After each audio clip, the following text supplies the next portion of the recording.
లేవీయకాండము 7వ అధ్యాయము. అపరాధ పరిహారార్థ బలి అతి పరిశుద్ధము. దాని గూర్చిన విధి ఏదనగా, దహనబలి పశువులను వధించు చోట అపరాధ పరిహారార్థ బలి రూపమైన పశువులను వధింపవలెను. బలిపీఠము చుట్టూ దాని రక్తమును ప్రోక్షింపవలెను. దానిలో నుండి దాని క్రొవ్వంతటిని, అనగా దాని క్రొవ్విన తోకను, దాని ఆంత్రములలోని క్రొవ్వును, 2 మూత్రగ్రంథులను, డొక్కలపైనున్న క్రొవ్వును, మూత్రగ్రంథుల మీది క్రొవ్వును, కాలేజము మీది వపను తీసి దానినంతయు అర్పింపవలెను. యాజకుడు యెహోవాకు హోమముగా బలిపీఠము మీద వాటిని దహింపవలెను. అది అపరాధ పరిహారార్థ బలి.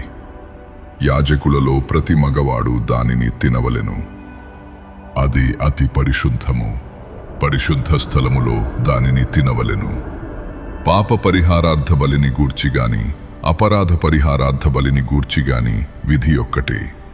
ఆ బలిద్రవ్యము దాని వలన ప్రాయశ్చిత్తము చేయు యాజకుని దగును.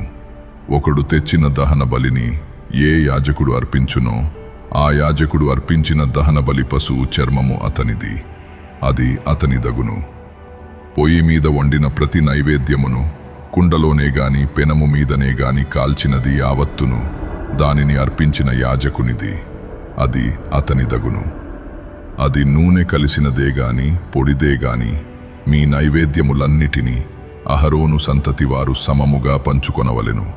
ఒకడు యెహోవాకు అర్పింపవలసిన సమాధాన బలిని గూర్చిన విధి ఏదనగా, వాడు కృతజ్ఞతార్పణముగా దానినర్పించునప్పుడు తన కృతజ్ఞతార్పణ రూపమైన బలిగాక నూనెతో కలిసినవియు పొంగనివియునైన పిండి వంటలను, నూనె పూసినవియు పొంగనివియునైన పలచని అప్పడములను, నూనె కలిపి కాల్చిన గోధుమ పిండి వంటలను అర్పింపవలెను. ఆ పిండి వంటలే కాక సమాధాన బలి రూపమైన కృతజ్ఞతా బలి ద్రవ్యములో పులిసిన రొట్టెను అర్పణముగా అర్పింపవలెను. మరియు ఆ అర్పణములలో ప్రతి దానిలో నుండి ఒకదాని యెహోవాకు ప్రతిష్టార్పణముగా అర్పింపవలెను. అది సమాధాన బలి పశురక్తమును ప్రోక్షించిన యాజకునిది, అది అతని దగును. సమాధాన బలిగా తాను అర్పించు కృతజ్ఞతా బలి పశువును అర్పించు దినమే దాని మాంసమును తినవలెను. దానిలోనిది ఏదియు మరునాటికి ఉంచుకొనకూడదు.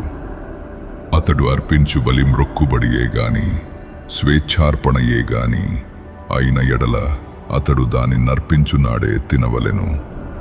మిగిలినది మరునాడు తినవచ్చును.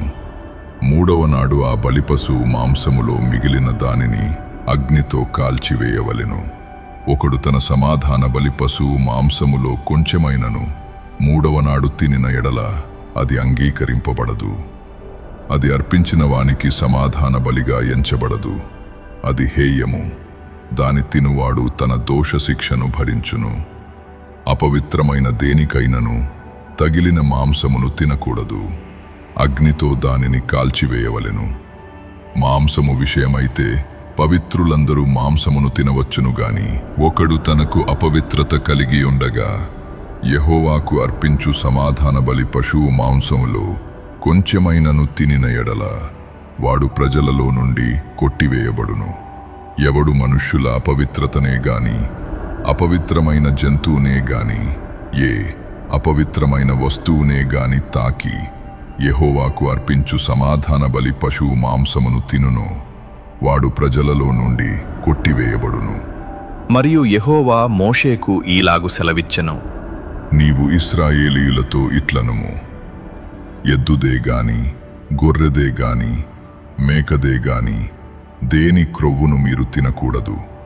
చచ్చిన దాని క్రొవ్వును, చీల్చిన దాని క్రొవ్వును ఏ పనికైనను వినియోగపరచవచ్చును గాని దానినేమాత్రమును తినకూడదు. ఏలయనగా మనుష్యులు యెహోవాకు హోమముగా అర్పించు జంతువులలో దేని క్రొవ్వునైనను తినినవాడు తన ప్రజలలో నుండి కొట్టివేయబడును. మరియు పక్షిదే గాని జంతువుదే గాని ఏ రక్తమును మీ నివాసములన్నిటిలో తినకూడదు. ఎవడు రక్తము తినునో వాడు తన ప్రజలలో నుండి కొట్టివేయబడును. మరియు యెహోవా మోషేకు ఈలాగు సెలవిచ్చెను. నీవు ఇశ్రాయేలీయులతో ఇట్లనుము, ఎవడు యెహోవాకు సమాధాన బలి ద్రవ్యములను తెచ్చునో వాడు ఆ ద్రవ్యములలో నుండి తాను అర్పించునది యెహోవా సన్నిధికి తేవలెను. అతడు తన చేతులలోనే యెహోవాకు హోమద్రవ్యములను అనగా బోరమీది క్రొవ్వును తేవలెను. యెహోవా సన్నిధిని అల్లాడింపబడు అర్పణముగా దానిని అల్లాడించుటకు బోరతో దానిని తేవలెను.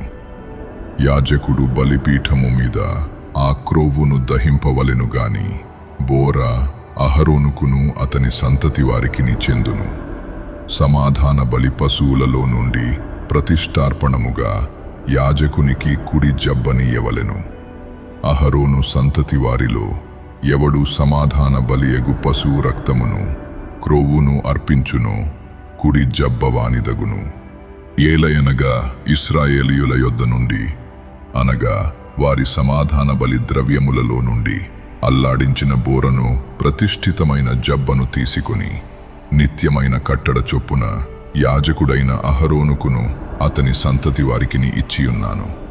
వారు తనకు యాజకులగునట్లు యెహోవా వారిని చేరదీసిన దినమందు యెహోవాకు అర్పించు హోమద్రవ్యములలో నుండినది అభిషేకమును బట్టి అహరోనుకును అభిషేకమును బట్టియే అతని సంతతి వారికిని కలిగెను.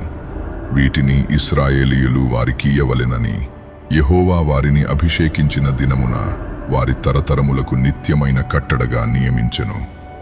ఇది దహన బలిని గూర్చియు అపరాధ పరిహారార్థపు నైవేద్యమును గూర్చియు పాప పరిహారార్థ బలిని గూర్చియు అపరాధ పరిహారార్థ బలిని గూర్చియు ప్రతిష్ఠితార్పణమును గూర్చియు సమాధాన బలిని గూర్చియు చేయబడిన విధి.